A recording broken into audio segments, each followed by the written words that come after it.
Mark is... Yeah, Mark is taking care of that. So, I'm going. Okay. The title for this series of books or comics or what have you would be Codename Sleuth.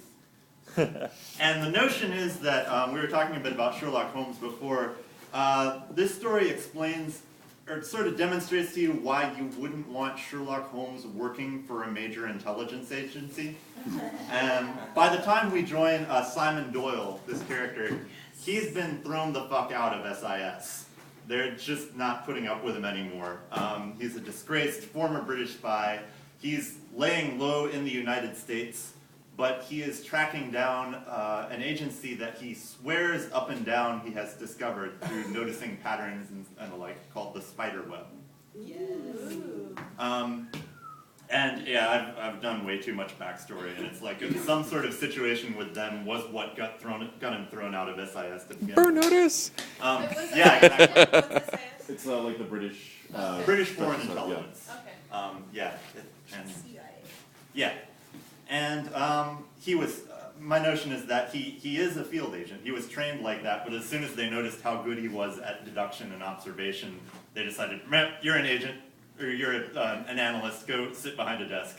And so he has this personality of borrowed largely from Holmes, where if you sit him in a room and give him nothing to do, he gets really twitchy really fast. And my notion is that his allies in taking on this agency are other people that are kind of on the fringes of the intelligence community, and sometimes criminals. If there is somebody else who is taking on the spider web, he will fight along with them for as long as it takes to bring this down. And my notion about weapons is that he has a cane that is kind of tricked out. Yes. Probably Maxine might have had something to do with that. I can help you with that. Yeah, exactly. Lucky she's a lady. Yeah. You call it Trick Daddy Cage. Yeah. And I also have the notion that as an agent, he knows how to use guns, but he's kind of embarrassed that for whatever reason, I don't know why yet, but he's kind of crap with guns. He can't count on that to work out right. So you see him work a lot in hand-to-hand combat, or whatever magical electrocution, knockout gas, whatever Maxine has programmed into the cane, to use that to... Well, I got several different aspects. Yeah, exactly. It's She's probably coming up with new stuff all the time. I'm coming up with some stuff right now. But yeah, personality-wise, I want to draw as much on the sort of asshole-ish nature of Holmes as I can do, in that he has just no patience and very little smoothing things over with people. He's just like, okay, no, they're in that warehouse, we need to go in. Get out of my way. As far as a code, the furthest I've thought of it is that, he works as a spy. So if you're a spy, it's not your objective 9 times out of 10 to go into the main front room of the enemy lair and try and shoot everybody in the room or something. I imagine he takes people out on his way into whatever he's infiltrating. Death is not something he is aiming for. Usually he can find ways to disable people, but I think when it comes down to facing the big bad of whatever he's doing, he's willing to kill. I think that's all I've got right now. I'm really in the weeds on costume ideas. The only iconic things I'm thinking of are the cane and maybe colored lenses for a pair of eyeglasses, but I also have the notion that does a lot of disguising in his in how he approaches things, and so a characteristic look out in the world is not necessarily something he'll have. But yeah, that's about, I guess at this point, I think we have enough to talk about what else might be in the world. Sure. Yeah. Questions for Agent Doyle? Watson. That's a good question.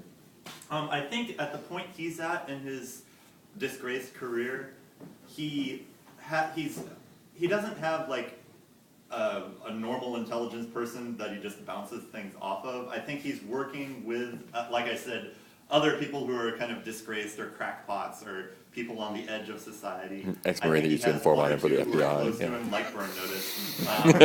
What? I've never heard of the show. I don't know Yeah. what you're talking about. But it's like, it's not at all. begging to be dragged back into the pulp era. That's my defense. Will there be Michael Weston style voiceover explanations? I'm afraid not. Ah, the show's ruined. That's how I know how to be a spy. Sure, yeah. The thing about voiceovers is that you don't want to context. So I think he has maybe one or two close associates, and there's an uneasy thing of how much do they even trust each other. I think a lot of people think Simon Doyle might just be a crazy guy making stuff up and putting lots of like strings on the wall connecting bits to other bits like a serial killer would. So I think he has a couple of close associates, and generally he has a network of people he's kind of made contact with in his career that he can rely on for occasional help. But he can't push it too far. What's his core motive? Like, what drives him? I think there is a moral core to him, more so than with Holmes necessarily, depending on the interpretation of that character. But I think a lot of it is just like, he feels like somebody won against him with this shadowy conspiracy somehow getting him knocked out of his job. It's like, yes, it's doing lots of things that were wrong and such, but I think he also just wants to prove that he's better than them. So it's equal parts ego and doing right by humanity. Heidi had another question? Oh, I just was gonna say for costume, I just think you should wear a beanie. I think that's important. A beanie? I'll take that under advisement. Go ahead and mix beanie, no Fez. beanie. Fezzes are cool. Fezzes are cool. No, I'm serious. Like, like one of those black. I don't know. He's not wearing a beanie. Wait, what do you think of Do you mean a beanies? bowler? I mean, no. I mean, like just like the knit hats that are like. Okay, yeah. Oh, a watch cap. A newsy hat or something like that. Yeah, like just like Tan? Ham, yeah. like a Just like a straight. Like a hipster? A snood? black. Like a skiing hat. Like a pork Sure. pie. But not like a Like a fedora, not like a Stetson, like I'm a all I'm sombrero. establishing A Viking here helmet it's is not what I'm a hearing. spherical hat of multiple colors with a little propeller on No, top. it's just, That's what a beanie is. That's We what are going to have you wear a yarmulke. This character is Jewish. We need to have a Jewish character on stage. thought there'd be a cool twist. That's all. So, Sorry. but there is no secret identity. I don't think so, not for him. I think if he's working in the field, he's not going to be like James Bond and give you his real name twice upon meeting you. I think again, disguise and taking on personas is part of what he does. But I don't think there's, my notion of Codename Sleuth is that this started out as kind of a sneering nickname for him for other people in SIS who thought he was full of crap. And when shit went down in his career there, that's what they named the file on him. And so that also has the aspect of he has to watch out for his old comrades who probably want to take him down in some capacity. But yeah, I don't think there's a double identity like you would have with a lot of classic Wolf characters. Is he independently wealthy, or how does he make his money now? That's a good question that I haven't thought of. I don't know. Doing small side jobs, helping people out when they need it. Yeah, Quiet! I have no shame. Yeah, I'm Houdini. I mean, I got nothing. We're already ripping off enough things with this. Rip off all the Does he things. have a trigger-happy ex-girlfriend? No to that. That's a good question. I'm noticing that not a lot of other characters seem to be heavily romantic in this one, so if somebody is going to take the romantic bullet, it should probably be the spy. Yeah. So yeah, We appreciate you throwing yourself on that grenade. exactly, yeah. And Dusk, or what was that? One more night, and the answer is all of them. Yeah. Yeah, so I'm going to say yes to that, and Heidi, did you have another? Oh, No, I okay. was just like romantic. Yeah. I was just being stupid. Cool. We just assume Heidi has another question. So. I will say, the first thing I thought was just like a buttoned-up collar with like, white, classic white shirt, maybe like thin black boots kind of thing. It's just very, Suspenders? You would look so good. that could be cool. Yeah. Either a trench coat or a leather coat. Okay. Yeah. Yeah, this is great. No, I hope I don't Both sound put together, dismissive or anything. but I'm not- seriously like as many ideas as I can. Let's go Scar shopping at vintage on your stores. face. And discover that nothing fits me. Yay. That's why you get it tailored. That's all to the Yeah. oddly proportioned. So yeah, I need to find things Yeah. that are like much larger than me and get them taken in. Yeah. Any other questions or elements we might expect to fun popping up in his world. So you always fight this spider. Spiderweb. Web? I would think so. Like I think that's what interests me more about these stories. Okay. Yeah. And what sort of maybe you said it already. I didn't get it.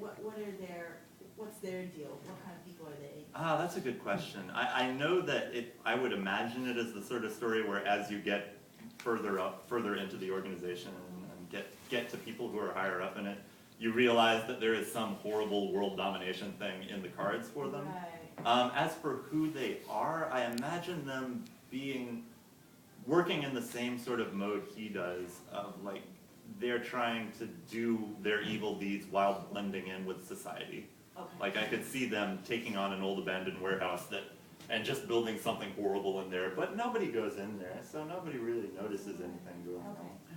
Are they British? Is this Britain or? He has taken refuge in the U.S., Oh, so US, okay. I would imagine the spiderweb is somewhere in Europe, but worldwide, so it's The kind of US is the only one that would take him, yeah, like because of our immigration laws. exactly. No, or maybe somebody owed him a favor, you know. Like Does he have anything like He's got 10 you know how some passports. people have like a tool or something that they carry with them, or some kind of prop? Do you have any? Oh, you have a cane, right? Yeah, besides the cane, I haven't really thought of it. Okay. That- There's a knife that comes out the bottom of it. or whatever Maxine has set up. Yeah.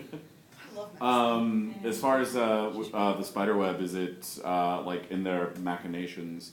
Are they more just kind of like plotting things that then occur, or like have they infiltrated like government and corporate America and like the economic markets, and like how far is their reach and like what is their That's a good question. methodology? I think that's another thing that like the scale of it seems to get larger as you get further into it. It's like, oh my God, they've got somebody in the White House, or Yeah.